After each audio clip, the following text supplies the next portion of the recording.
예, 지금 앞서 우리 박주민 수석이 이시원 공직기강 비서관에 대한 문제제기가 있었습니다. 사실 이시원 비서관은 임명 당시부터 공직기강 비서관으로 임명 당시부터 문제가 있었습니다. 이분은 이 무고한 시민을 증거 조작을 통해 간첩으로 둔갑시켰던 서울시 공무원 간첩 조작 사건에 책임이 있는 사람이었습니다. 그래서 임명 당시에도 문제 제기를 했는데 이걸 무시하고 임명을 했는데 이번에 또다시 최상병 순직 사건과 관련해서 수사방해 외압의 중심에 나타난 것입니다. 이시원 비서관은 수사 이전이라도 이 누구의 지시를 받아 어떤 내용의 통화를 했는지 그리고 이후 누구에게 어떤 보고를 했는지 명확히 밝혀야 합니다. 이 사안은 공직기강 비서관이 공직기강을 무너뜨려서 국기를 물러나게 한 것으로 이것은 스스로 물러나거나 아니면 대통령이 먼저 선 파면 이후에 수사받도록 해야 됩니다. 아울러 어제 경찰 조사를 받은 최상병 소속 부대 대대장 이모 중령이 진술서를 통해 임성근 전 사단장이 현장 지휘관의 수색 중단 건의를 묵살하고 무리한 수색을 밀어붙였다고 밝혔습니다. 그러나 임 전 사단장은 자신은 그런 짓을 한 적이 없다며 부하에게 책임을 돌렸는데요. 이 문제에 대해서도 빠르게 수사를 통해서 재판 과정에서 사실이 드러나야 됩니다. 결국은 핵심 참모, 대통령실의 핵심 참모는 수사에 외압을 행사한 증거가 하나하나 드러나고 있고 임성근 전 사단장을 비롯한 핵심적인 책임자들은 혐의를 부인하거나 책임을 회피하기에 바쁜 모습입니다. 특별검사를 통해서 그리고 필요하다면 국회 국정조사를 통해서 진실을 밝혀야 합니다. 윤석열 대통령이 민심을 받드는 가장 책임 있는 자세는 총리나 비서실장을 바꾸는 게 아니라 오만과 독선으로 국정을 운영해온 자신이 바뀌어야 됩니다. 자신이 안 바뀌고 옆에 있는 참모나 그 관료들을 바꿔가지고 무슨 변화가 있겠습니까? 윤석열 대통령이 최상병 특검법을 지체 없이 받아들이는 것이 변화의 시작입니다. 만약에 대통령과 여당이 최상병 특검법의 국회 통과에 협조하지 않는다면 이번 총선의 민의를 정면으로 거스르는 거고 나아가서 더 큰 국민적 심판에 직면하게 될 겁니다. 이거 경고하는 겁니다. 대통령을 위해서. 헌법재판소가 헌법소원과 관련돼서 기후소송 첫 공개 변론을 하게 됐습니다. 어제가 지구의 날이었고요. 한 주간 기후변화 주간이 이어지고 있습니다. 근데 오늘 헌법재판소에서 우리나라 첫 기후소송 공개 변론이 예정되어 있습니다.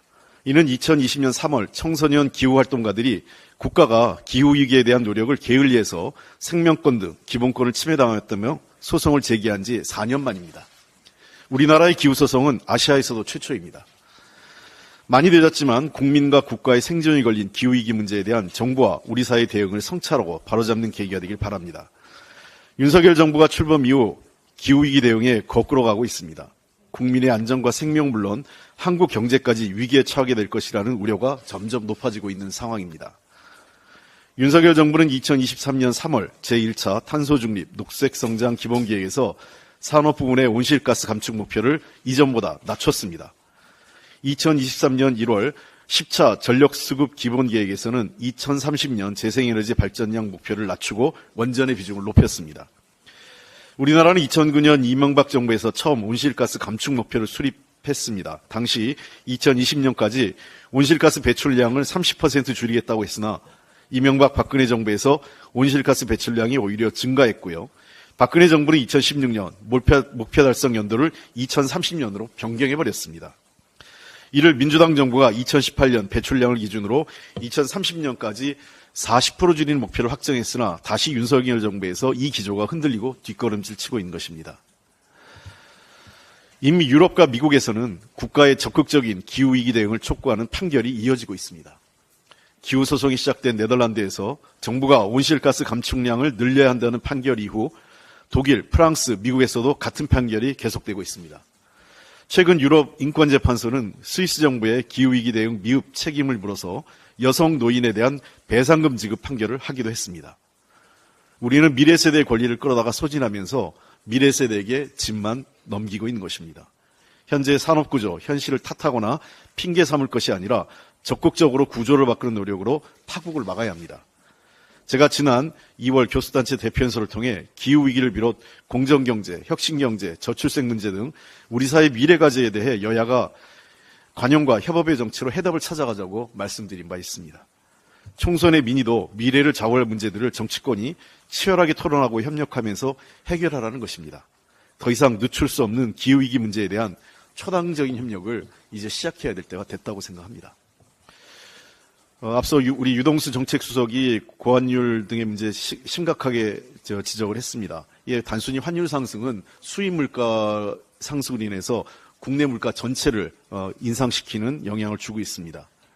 특히 우리나라 식료품과 비주류음료 물가 상승률이 7%에 육박하고 있는 것입니다. 또 고물가로 인한 소비 위축이 내수경제 침체를 부르고 이로 인해 자영업자의 고통과 기업의 실적 악화가 심화되고 있습니다. 고환율 고유가는 물류비와 원자재 가격 부담을 증가시켜 중간재를 수입해 최종 생산품을 수출하는 비중이 높은 우리 기업의 직격탄이 되고 있습니다. 더욱이 원화가치 하락이 수출 기업에게는 호재였으나 지금은 수출 시장을 놓고 경쟁하는 일본의 엔화 가치가 더 크게 하락하고 있어서 수출 경쟁력마저 악화되는 내후외환의 상황에 빠지고 있습니다.